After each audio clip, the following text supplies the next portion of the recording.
Je vous le rappelle, le monde a célébré hier la journée internationale de l'alimentation. Et pour parler des défis liés à la sécurité et souveraineté alimentaire en Afrique, nous sommes au téléphone avec Cheikh Tidiane Sy, agroéconomiste et président du think tank GUESS. Il est en direct de Dakar. Bonjour Cheikh Tidiane Sy et merci d'avoir accepté notre invitation. Bonjour, c'est moi qui vous remercie. Alors, au regard des pénuries qui se confirment, celle du riz en Inde, mais aussi celle du maïs et du blé, quelles sont les stratégies que les pays africains peuvent et, disons, doivent mettre en œuvre pour remplir les greniers et faire de la sécurité alimentaire une réalité sur le continent? Merci. Les problèmes d'alimentation dans le monde sont aussi vieux que le monde, hein, et l'Afrique a toujours été l'un des maillons faibles, si je peux dire, de l'alimentation mondiale. Dans les années 70, on a vu des famines qui se sont passées en Afrique, en Éthiopie surtout, et depuis lors, le phénomène de problème de sous-alimentation au niveau mondial, au niveau de l'Afrique, connaît des paradigmes différents dans l'espace et dans le temps, de manière plus ou moins accrue. Aujourd'hui, ce paradigme est un peu différent de ce que nous avions vu, par exemple, dans les années 70, où c'était un problème d'accessibilité de l'alimentation en Afrique. C'est pourquoi des notions comme la sécurité alimentaire ont été développées, et c'est une notion qui a plus attrait au marché. C'est-à-dire que la sécurité alimentaire, telle qu'il a été théorisée, voudrait que les États, disons, et assurent à leur population une accessibilité en tout temps de l'alimentation saine qui permettent à la population d'avoir une activité normale.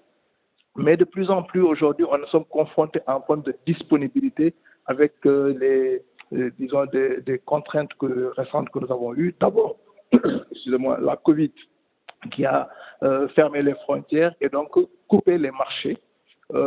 Et aujourd'hui, la guerre ukrainienne qui a, disons, créé des blocus pour approvisionner nos marchés de manière correcte.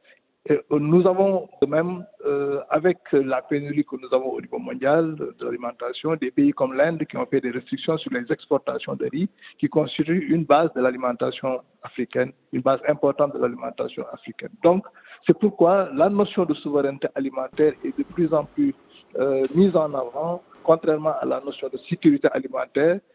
Cette notion de souveraineté alimentaire qui voudrait que les États développent des stratégies leur permettant de pouvoir accéder à l'alimentation de par le marché, mais aussi de par des stratégies internes développées par nos différents États. Justement, en Afrique, quelles sont ces stratégies que les États doivent développer, doivent mettre en œuvre pour faire justement de la sécurité alimentaire une réalité?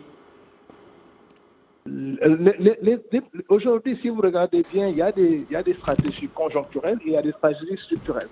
De manière conjoncturelle, il faut lutter contre la vie chère, comme aujourd'hui le développent certains pays, le Sénégal, la Côte d'Ivoire, ont mis en place des schémas de lutte contre la vie chère pour permettre à la population un meilleur accès à l'alimentation en jugulant les augmentations de prix que nous avons connues dernièrement à la suite de la Covid, avec les augmentations sur le fret maritime, mais aussi la rareté du produit, la rareté des denrées de première nécessité dans le monde ont fait que les prix ont augmenté de manière exponentielle. Donc, au niveau conjoncturel, les États ont développé des stratégies. Mais le plus important pour nous aujourd'hui, c'est de manière structurelle quels sont les mécanismes que nos États doivent mettre en œuvre pour permettre à nos populations d'assurer cette souveraineté alimentaire-là.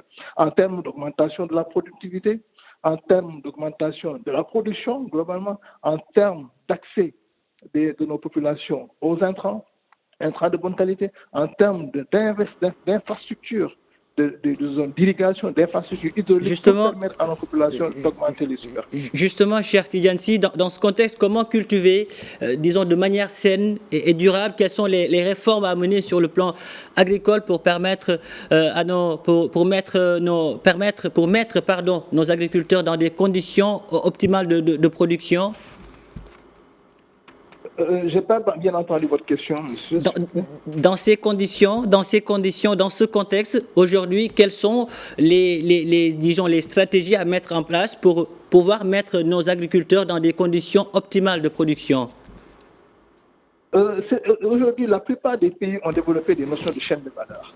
Parce que on mettait souvent la notion de production uniquement qui, lorsque n'est pas dans une chaîne de valeur optimale où tous les maillons ont atteint un niveau d'efficience leur permettant d'avoir un objectif final conforme avec les objectifs globaux que les États ont lancés, risque d'avoir des problèmes.